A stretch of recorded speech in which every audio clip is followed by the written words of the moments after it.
इस न्यूज के स्पॉन्सर है यशपिन therapy and hijama centre, Jamiat उलमा हॉस्पिटल, रहमत बी टेकड़ी, नियर पासपोर्ट ऑफिस, सोलापुर। कि SIR जो है वो SIR के ताल्लुक से हमने महाराष्ट्र में अलग अलग जगहों के ऊपर बात किया था, लेकिन जैसा हमने चाहिए था आज हमने फिर महाराष्ट्र के जितने भी हमारे चुने हुए कॉर्पोरेटर्स, ऑफिस बेयरर्स हैं, पूरे महाराष्ट्र से उनको बुलाए हैं और इस एक्सरसाइज को कैसा स्पीड अप किया जा सकता है और कैसे बेहतर बनाया जा सकता है ताकि एवरी पर्सन, हर इंडिविजुअल जो है इसका कंप्लीट कर सके। तो इस इरादे से कैसा काम होना चाहिए ये बताने के लिए ओवैसी साहब यहाँ पर आए हैं। तो ये 2-3 घंटे का एक्सरसाइज रहेगा जहाँ पे कुछ इश्यूज आ रहे थे। हमारे कुछ एक्सपर्ट्स हैदराबाद से ओवैसी साहब के साथ आए हुए हैं, वो लोग वर्कशॉप कंडक्ट करेंगे और जो इश्यूज आ रहे हैं वो ग्रीवेंस को एड्रेस करेंगे इसमें। तो ओवैसी साहब आपके पास सामने इसमें जो हम लोग जो ऐप क्रिएट किए बनाए हैं वो तेलंगाना में हम लोग उसको इस्तेमाल कर रहे हैं और उस ऐप में 2002 की वोटर लिस्ट और 2024 की वोटर लिस्ट दोनों। और मिसाल के तौर पर अगर आप में से कोई किसी को मालूम करना है कि 2002 में आप कहाँ पर थे, तो उसमें क्या है आपका वोटर नंबर, आपके पिन नंबर मानिए आपका 2002 में आप कहाँ से महाराष्ट्र में आप एड्रेस आ रहे हो। तो अगर आपको डोर नंबर, पिन नंबर नहीं है, डोर नंबर है, डोर नंबर आप लिखे उसमें तो वो डोर नंबर आपको दे देता है। तीसरा क्या है, अगर नाम है, अगर आप वोटर के फादर का नाम डालें और इलेक्टर का नाम डालें वो भी आपको रिकॉर्ड मिलेगा 2002 में आपका नाम डालेंगे। क्योंकि इसमें क्या है आपको मैपिंग करना है। और मिसाल के तौर पर अगर कोई 2002 में महाराष्ट्र में नहीं था, कई लोग आते जाते, उसको कनेक्शन है इससे की वेबसाइट से। और हम जो भी कर रहे हैं ये लीगली सुप्रीम कोर्ट ने अलाउ किया है, क्योंकि सुप्रीम कोर्ट में जब सरकार के तरफ सुप्रीम कोर्ट ने कहा कि अगर कोई ये एक्सरसाइज करना चाहो तो उनको करना पड़ेगा, इसलिए नहीं करेगा। तो मैपिंग बहुत जरूरी है। अगर मैपिंग नहीं होगा तो फिर वोटर का नाम उस SIR में नहीं आएगा। और SIR का जो टाइम लिमिट है वो बहुत कम है, 1 महीने का टाइम। प्री प्रिंटेड फॉर्म लाके आपको देंगे, समझे ना। और अगर वो प्री प्रिंट फॉर्म में ऐसे कई जगह पर ऐसा है कि कोई एक समुदाय का है, उसके पिताजी का नाम आ रहा दूसरे समुदाय का, उसको वोटर देखता नहीं है, फॉर्म रख लिए और साइन करके दे दिए, गया, फिर वो मुश्किल हो आती। स्पेलिंग मिस्टेक है तो स्पेलिंग मिस्टेक का प्रॉब्लम यह है कि बंगाल में लॉजिकल डिस्क्रिपेंसी बोल के उसको कर दिए। तो इसीलिए हम लोग जो ऐप क्रिएट करें उसमें एक बैठकर उसको एन्यूमरेटर जो फॉर्म है उसी तरह पर हम लोग लिख देंगे। वोटर का काम यह है कि सिर्फ उसको देखकर उसी तरह से उसको जो प्री प्रिंटेड फॉर्म आएगा उसको सही करके दे देना। और दूसरा क्या है कि उसमें एक सेक्शन है, अगर आपका नाम नहीं है 2002 में नहीं है, मतलब 2024 में आपका नाम है, तो मैपिंग कैसे करेंगे आप करेंगे अपने फादर मदर से करेंगे या आपके ग्रैंडफादर ग्रैंडमदर उससे करेंगे, तो उनका नाम से लेके मैपिंग उसका भी अलग से उस फॉर्म में लिखा हुआ है। अगर आपका नाम है तो 2002 में नाम है, ये जगह पे नाम था, ये फुला है। तो ये ऐप हम लोग क्रिएट करें जिसमें पूरे महाराष्ट्र के 280 असेंबली कॉन्स्टिट्यूंसीज का 2002 का 2024 का रिकॉर्ड है। और ये बस यही है कि उसको बिठाकर हम उम्मीद करते हैं कि हमारे महाराष्ट्र में जहाँ जहाँ हमारे पार्टी के एक्टिव यूनिट्स है वो लोग हेल्प डेस्क सेंटर बनाकर, बहुत से जगह पर मैपिंग हुई है, बहुत सी जगह पे भी होना बाकी है, मगर जो हमारी कोशिश एक ही है कि इस तरह से इसका सही इस्तेमाल हो। और क्योंकि आप जानते हैं कि बंगाल में जो 27 लाख लोगों के नाम एजुकेशन लिस्ट में थे, 27 लाख, उसमें 90% मुसलमानों के नाम थे। 27 लाख एजुकेशन लिस्ट में सब 90% गरीब मुसलमान 97% गरीब मुसलमान के नाम थे। तो इसीलिए हम ये चाह रहे कि इसका वोटर इस्तेमाल करें, और स्पेलिंग मिस्टेक भी आई तो फिर वो मुश्किल हो जाता है। तो इसलिए हम उम्मीद करते हैं कि जहां जहां MIM के हेल्प डेस्क सेंटर बनाए जाएंगे SIR के, हम अपील कर रहे तमाम वोटर्स से, और ख़ास तौर से वीकर सेक्शन के मार्जिनलाइज कम्युनिटीज़ जो है, मुस्लिम माइनॉरिटी हो, बुद्धिस्ट माइनॉरिटी हो, क्रिश्चियन माइनॉरिटी हो, या हमारे दलित भाई हो, आदिवासी भाई बहन हो, या जनरल जो भी हो, वो आकर इससे आप लोग चेक कर सकते, देख सकते। ये सबके लिए ओपन है। मकसद एक ही है कि जो जेन्युइन वोटर है उसका नाम किसी बिना पर डिलीट ना हो जाए या उसका इंक्लूजन से रोका जाए। इस मकसद के तहत हम लोग ये ऐप बनाए हैं, और आज हमारे पार्टी मीटिंग में उसका एक पूरा प्रेजेंटेशन होगा।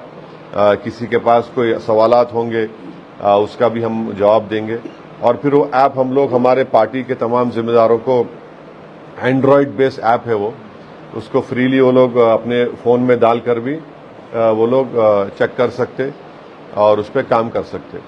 तो अभी और उसमें तो यही बोलना है मेरे को। आपका कोई इससे हटकर कोई सवाल है तो ज़रूर करिए, मैं रोकना नहीं चाहूँगा आपको, मगर प्रायोरिटी आप इसको दीजिए, SIR को दीजिए। ये आपका राइट है, आपका प्रेरोगेटिव है, मेरा नहीं है। मैं सिर्फ रिक्वेस्ट कर रहा हूँ आपसे। मैं आपको प्रेशराइज नहीं करना चाह रहा हूँ, ना मेरा इख्तियार है, मगर आपसे रिक्वेस्ट कर रहा हूँ। ऐप का नाम कुछ भी नहीं, ऐप है, बस खाली ऐप है। नहीं, नाम वाम की जरूरत नहीं, नाम की जरूरत नहीं। ऐप बनाए हम लोग, उसमें 2002 की वोटर लिस्ट, 2024 की वोटर लिस्ट है, जो पब्लिकली अवेलेबल डॉक्यूमेंट। नहीं, उसको आपके फोन में हम डाल देते हैं। हाँ, आपको डायरेक्ट डाल देते हो।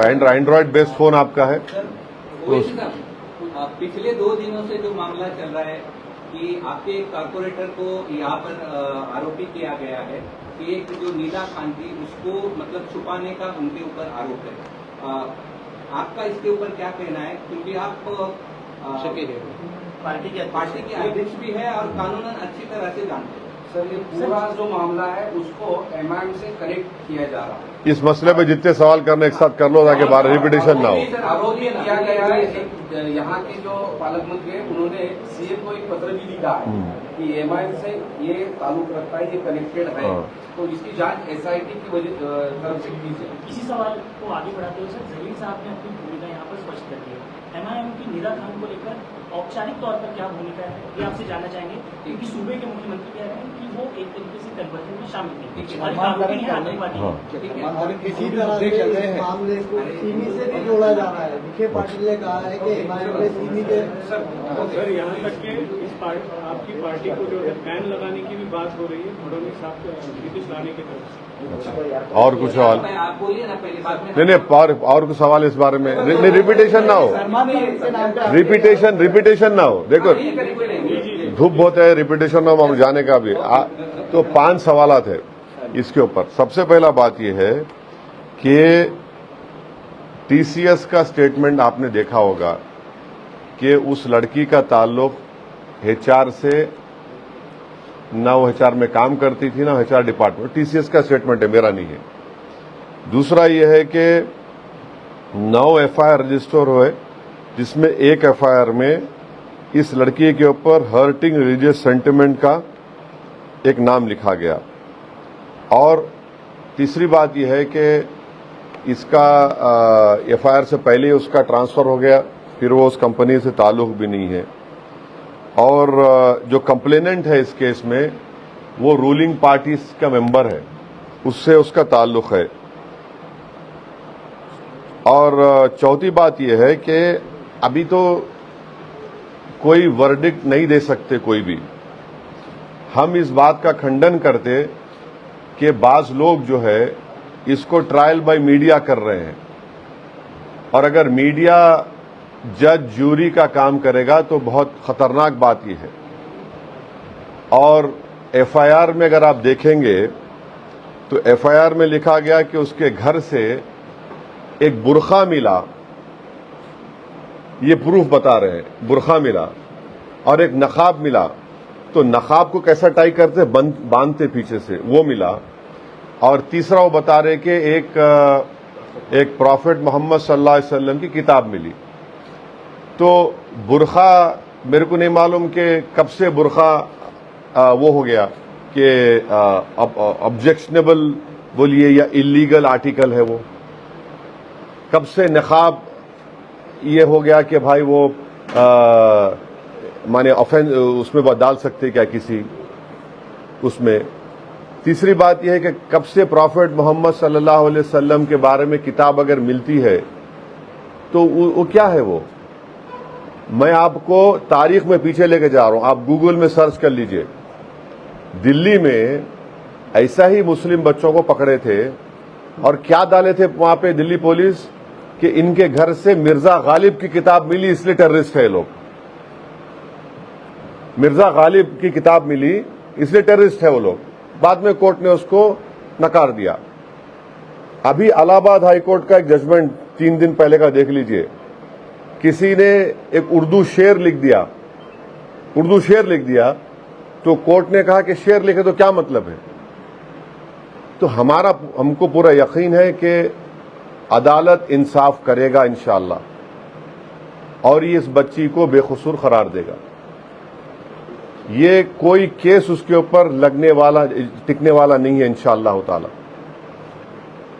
और ये सब एक मंसूबाबंद तरीके से जो मुसलमानों में जो पढ़े लिखे लड़के लड़कियां हैं उनको परेशान करने के लिए इस तरह की कोशिश की जा रही है। और मुझे यकीन है कि कानून अपना काम करेगा। किसी को आप आरोपी बनाते हैं तो इसका हरगिज ये मतलब नहीं है कि उसको सजा हो गई। ये तो जो आरोप लगा रहे हैं उनको प्रूफ करना पड़ेगा कोर्ट में बियॉन्ड रीजनेबल डाउट। उस वक्त तक किसी को आप आरोपी नहीं करार दे सकते। और जो भी ये इल्जाम लगा रहे वो सिर्फ एक नफरत की बुनियाद पर इल्जाम लगा रहे। और हमको यकीन है कि अब वो बच्ची गिरफ्तार हो चुकी है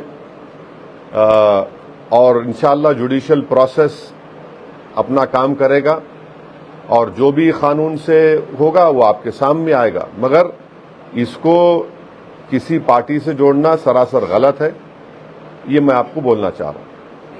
ये पूरे नहीं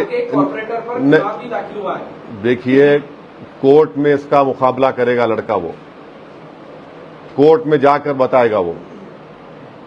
इससे कोई परेशानी की बात नहीं है। आप किसी को भी आरोपी बना सकते हैं।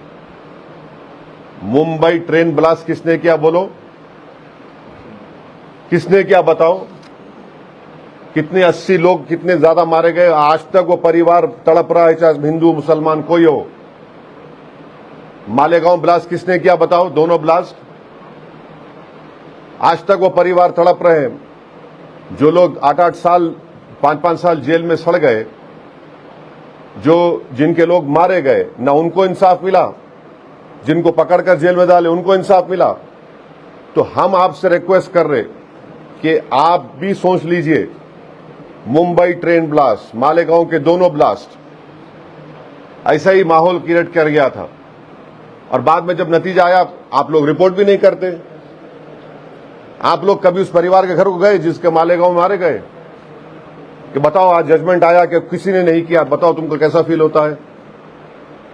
आपने कभी मुंबई ट्रेन ब्लास्ट के जो लोग मारे गए, जिसमें हमारे बड़ी तादाद में हमारे हिंदू भाई बहन थे, उनके घर गए, आप लोग पूछा आपने, यानी आपने जो लोग इल्जाम लगा रहे कि भाई आज कोर्ट का जजमेंट आया, फिर वो परिवार का क्लोजर ही नहीं हुआ। इसीलिए हम आपसे रिक्वेस्ट कर रहे हैं कि इतना उछल कूद मत करो। वो अंग्रेजी में कहावत है jack in the box. Jack in the box का किरदार अदा मत करो। नहीं सुन लीजिए, आपको नहीं बोल रहे, आपको नहीं बोल आप नहीं, आपको नहीं सुन तो अरे अरे हमको बोलने नहीं, हमको बोलने दीजिए। मैं आपके पूरे सवाल, मेरे को जवाब देने का इख्तियार है। आपको पसंद नहीं है तो छोड़ दो ना, दिल पे मत लो, गुर्दे पे लो। क्यों दिल पे ले रहे तुम? अरे छोड़ दीजिए ना, हम आपको जवाब दे रहे हैं। आपका सवाल करें, हम नहीं रोके आपको। हमारा जवाब अब मैं क्या वो जवाब भी आपकी तरीके से दूं क्या? ये हमारे को कहना है। अब इससे हट के कोई और सवाल है आपका? नहीं, अभी इस टॉपिक पे होगा। नहीं, इस टॉपिक सभी लोग आप ही को टारगेट कर रहे हैं इस सब मामले में, ऐसा हाँ। क्यों हो रहा है? लेकिन ठीक है। देहात के अलग अलग टाइप आ रहे हैं अभी मार्केट, और एमआईएम पे ही टारगेट किया जा रहा है आपको, इम्तियाज जलील जी को, आपकी पार्टी को। नहीं, ठीक है, आप टारगेट करिए ना हमको, कम से कम बी टीम तो नहीं बोल रहे हैं। टारगेट करो, कोई बात नहीं, हम फेस करेंगे। हम बोल रहे सब झूठ है, ये हम बिल्कुल उसको रद्द करते हैं इसको। We condemn all this allegation लगा रहे। आप नहीं, एक मिनट ठहरिए, मैं सुनो। नहीं, आप ठहरिए एक मिनट, मैं एक बात करेंगे। आप बोल रहे व्हाट्सएप चैट पे सजा हो सकती, आप बोल रहे, आप बोलिए ऑन रिकॉर्ड। नहीं, आपको जो लिख के दे रहे ना, उनको दिमाग समझाइए, उनको सुनो, मेरी बात सुनो। मैं इसलिए बोल रहा हूं कि जब भारत की पार्लियामेंट में 2023 में BNSS का जब कानून चल रहा था, तो सिर्फ हम दोनों अपोजिशन थे और एक BSP के मुसलमान साहब, कुरैशी साहब थे। 25 मिनट का भाषण दिया हूं BNSS पे मैं, मेरे को कानून मालूम। अगर देखो भाई, देखो व्हाट्सएप चैट तुम्हारा भी निकाल लूंगा मैं। हाँ, अगर कोई व्हाट्सएप चैट में अपनी बीवी को बोल रहा आई लव यू, वो कोर्ट में होगा क्या? अरे सुनो, आप सुनिए, आप कुछ भी कर लो, कोर्ट है। सवाल मेरा पूरा ऐसा है कि आप अभी सब लोग उस लड़की के पीछे खड़े हैं, लेकिन आप बैरिस्टर है, कायदा कानून सब जानते हैं। 25 दिन 21 दिन वो लड़की भाग रही थी, तो उसको छुपाने की वजह से पुलिस के सामने अगर वो दोषी नहीं है, तो आपने क्यों नहीं उनको सलाह दी कि आप पुलिस को जाकर? आपको कैसा मालूम हम छुपा के रखे? आपका अरे इल्जाम लगा जी, इल्जाम लगा। आप अगर आपकी बात सच है, तो फिर मालेगांव का जजमेंट गलत है। अगर तुम्हारी बात सच है, तो मालेगांव का जजमेंट गलत है। क्यों गलत है? क्योंकि किस पर इल्जाम लगा था? जिस पर इल्जाम लगा वो पार्लियामेंट की मेंबर भी बन गई। अब तुम बोलो। अरे छोड़ दे। हाँ, वो घर आपके कारपोरेटर हाँ, है जहाँ निदा खान, अरे भाई, अरे क्या ख्वाब पड़ा? मेरे को ख्वाब पड़ा, हमारू ख्वाब पड़ा क्या?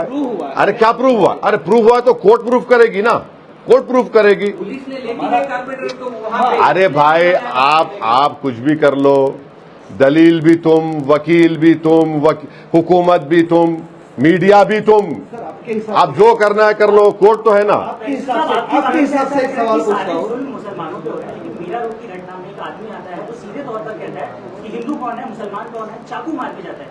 इस घटना आप एक तरफा। हाँ बिल्कुल, नहीं, बिल्कुल उसको कंडेम करो आप, हम कंडेम करें उसको बिल्कुल।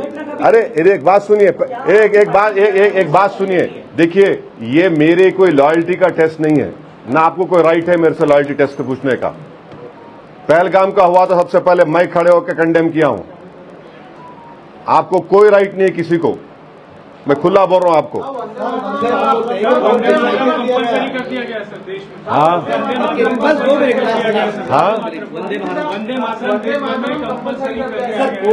वंदे मातरम के बारे में थोड़ा सवाल लंबा कर दिया बाप, अब सुनना पड़ेगा आपको। अब आपको सुनना पड़ेगा, बहुत तकलीफ होंगी आप लोगों को। हाँ सुनिए अब आप। उसके बाद एक और सवाल। नहीं, एक और सवाल है, अभी सुनो। वंदे मातरम पे पार्लियामेंट में मैंने भाषण दिया था, आपने सुना होगा उसको। अब आप सुनिए क्यों मैं बोल रहा हूं उसके बारे में। पूरी किताब का एक हिस्सा पढ़ के सुनाता हूं मैं आपको।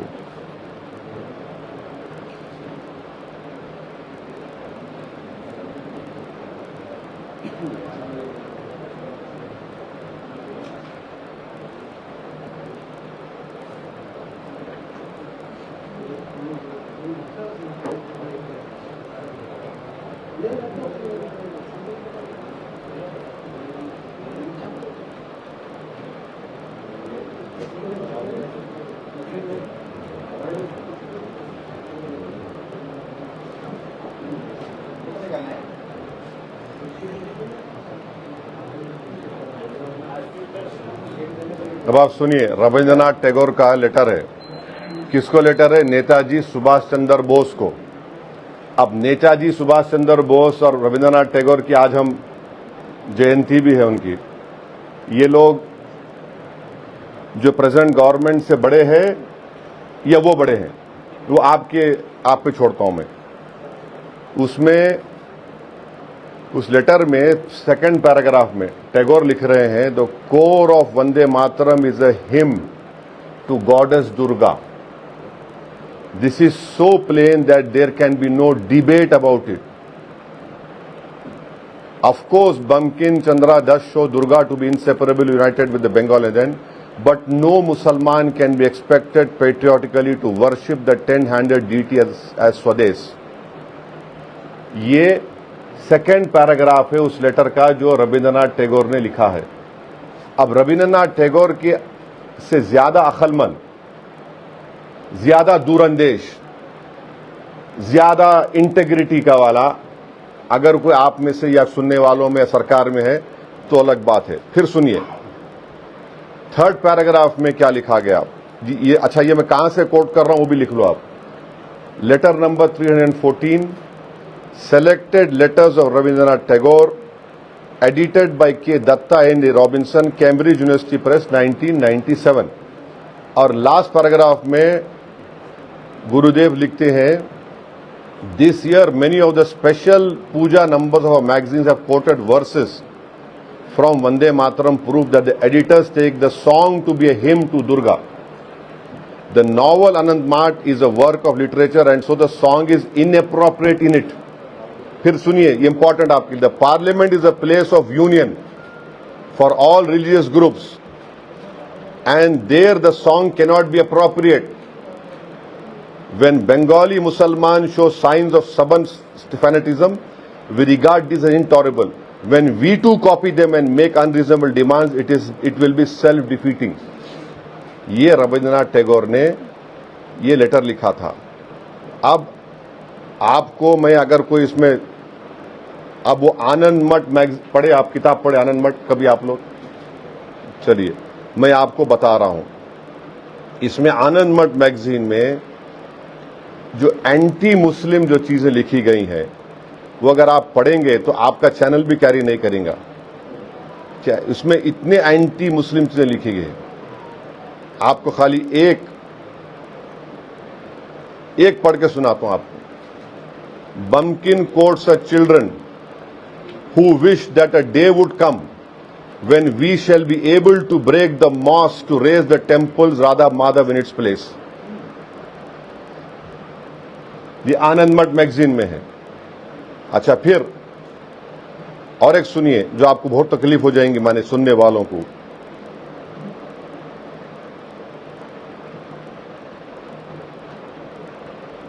ये सुनिए, chapter 13 Part 3 of the novel describes the scene when the English army has been defeated. सुनिए आप लोग, and Sanatan commanders want to attack the capital, but they are informed that they are all out looting. The villages are unprotected now. They will now pillage the Musalman villages and silk factory return home. You will not find anyone now. इसमें कई examples है इस magazine में, इस आनंद मठ किताब में जो। अच्छा, फिर आनंद मठ में बंकिम चंद्र साहब जो है अंग्रेजों की तारीफ कर रहे हैं, अंग्रेजों की तारीफ कर रहे हैं। और इसमें आपको मैं कहां से कोट कर रहा हूं, मैं वो ही बोल देता हूं आपको। Sen Gupta, Naresh Chandra translator, abbey of bliss, Padmini Mohan Yogi, Calcutta. ये इसमें आप पढ़ लीजिए, क्योंकि अगर मैं पढ़ूंगा तो आपको, उनको, गवर्नमेंट को, सुनने वालों को बहुत ज्यादा पेट में दर्द होगा। और उसमें क्या लिखिए, इसमें जो लिख रहे हैं ना, उसमें आप खुद पढ़ लीजिए। आपको टाइम है तो मैं आपको फॉरवर्ड भी कर सकता हूं इफ यू वांट। माने आपको टाइम बच जाएगा, जो हम लोग पूरा निकाल के रखे हैं पूरा इसका। तो ये चीज है। और एक बात याद रखिए, मैंने इस बात को कहा है, क्या कहा है, वही बात जो टैगोर ने सुभाष चंद्र बोस को लिखा है, जनगण मना जो है इंडिया को सेलिब्रेट करता, वो किसी एक रिलीजन की बात नहीं करता। और प्रियम्बल ऑफ द कॉन्स्टिट्यूशन क्या है, पढ़े आप लोग प्रियम्बल को, we the people of India. वो क्या प्रॉमिस करता है जो बाबा साहब अम्बेडकर ने लिखा, liberty of thought, expression, belief, faith and worship. और जो फर्स्ट प्रोविजन है हमारे कॉन्स्टिट्यूशन का आर्टिकल 1, वो क्या बोलता है, describes India that is Bharat as union of states. अच्छा, फिर तीसरा सुन लीजिए, जब संविधान बन रहा था हमारा, बाद संविधान सभा में बाद मेंबर थे जो ये बोल रहे थे कि प्रियम्बल को शुरू होगा किसी देवी या गॉडेस के नाम से, और उस वक्त वो बोले थे वंदे मातरम शुरू करो, ये प्रियम्बल बनाते वक्त। और जब प्रियम्बल सभा में जो लोग बैठे थे, हम उनको क्या बोलते, हमारे फोर फादर्स बोलते। उनकी अकल, उनका इस देश से देशभक्ति, मोहब्बत नरेंद्र मोदी आरएसएस से बढ़ के थी और हमसे ही बढ़ के थी। क्या लिखा कहा, वो फेल हो गया, वो हार गए लोग। बास क्या चाहते थे कि in the name of God, वो भी हार गए। बास बोले कि नहीं, replace it's citizens with her citizens. पूरे अमेंडमेंट डिफीट हो गए, 3 अमेंडमेंट जो हमारे संविधान बना रहे थे। तो इंडिया क्या है, दैट इज भारत। भारत क्या है, उसकी जनता।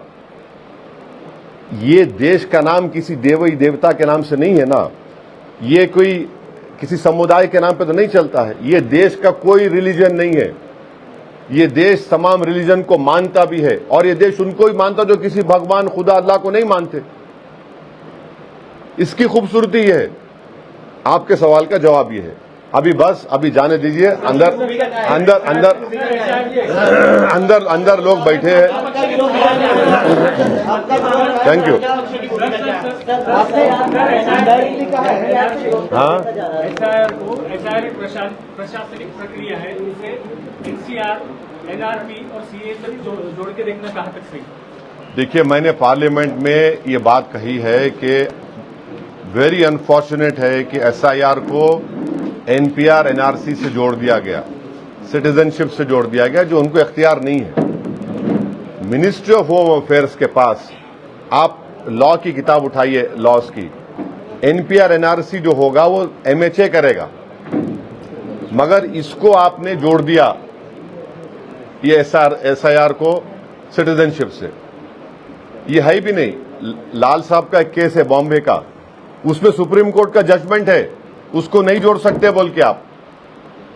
अब वो केस भी याद नहीं, नाम याद नहीं आ रहा। वो मुंबई में ऐसा ही हुआ था, किसी मुसलमान साहब का नाम का था, वो सुप्रीम कोर्ट का जजमेंट है उसमें। तो अनफॉर्चुनेट है, मगर ये हो सकता है, ये हो सकता है। और आप जानते हैं कि पूना में क्या हुआ, मुंबई में क्या हुआ। जो हमारे बंगाली स्पीकिंग इंडियंस थे, उनको प्लेन में बिठाकर बंगाल में उतार के बीएसएफ वालों ने ले जाकर बॉर्डर में छोड़ दिया। और फिर आप ये भी जानते कि आसाम के मुख्यमंत्री भारत के अभी डीज्योर या डिफैक्टो नहीं मालूम, दोनों में से एक, वो फॉरेन मिनिस्टर बने हुए हैं। उन्होंने एक चैनल को इंटरव्यू देते हुए कहा, कौन सा चैनल है जो तुम सवाल कर रहे थे, तुम्हारे चैनल को बोला, हाँ नाम नहीं लूंगा, उस चैनल को बोला कि हम तो रात के अंधेरे में 1000 लोगों को छोड़ के आ गए, और बांग्लादेश के गवर्नमेंट ने हमारे एम्बेसडर को बुला लिया। ये क्या बोल रहा है, आप रात के अंधेरे में छोड़ दिली जाके, और वो वापिस आ गया। तो इसलिए एसआईआर बहुत इंपॉर्टेंट, ये सिर्फ वोट डालने का नहीं है, ये आप अनफॉर्चुनेटली गलत है, ये सिटीजनशिप से उसको जोड़ रहे। तो हम उम्मीद करते हैं कि महाराष्ट्र की जनता एमआईएम पार्टी जो ऐप क्रिएट करी, इससे फायदा उठाएंगे, अपने नामों का सही इंक्लूजन करवाएंगे। और हम उम्मीद करते कि हम हमको क्रिटिसाइज करिए, हमको आपका राइट है, मगर इसको राइट वे में सोचिए। ये ऐप है जिसमें 2002 की वोटर लिस्ट में जिसका नाम है वो है, 2024 का नाम है, और जैसा मैंने कहा कि एपिक नंबर से, इलेक्टर के नाम से, उनके फादर के नाम से, ये तमाम चीजें निकल के आएगी। 5-6 मिनट में मैपिंग हो जाएगी आपकी। और मैं रिक्वेस्ट करूंगा कि इम्तियाज जलील साहब जब ये SIR का ये शुरू करेंगे, और एक काम कर सकते अपन, आप लोग आते नहीं आते नहीं मालूम, आप लोग 5 बजे हमारे दारुस्सलाम पे आ जाओ। आप लोग जो औरंगाबाद के, आपका नाम बोलो, हम आपको वहीं कहीं खटाखट बता दें, आपको बताते आप क्या है ये। हाँ डेमो करेंगे, डेमो आपके नाम के साथ। और आपका नाम 2002 में नहीं है तो फिर हाँ ब्रेकिंग न्यूज नहीं होना है, मजाक करो। तो 5 बजे आ जाइए आप लोग, हम आपको उसका डेमो दिखा देंगे। सवालात हो गए ना पूरे।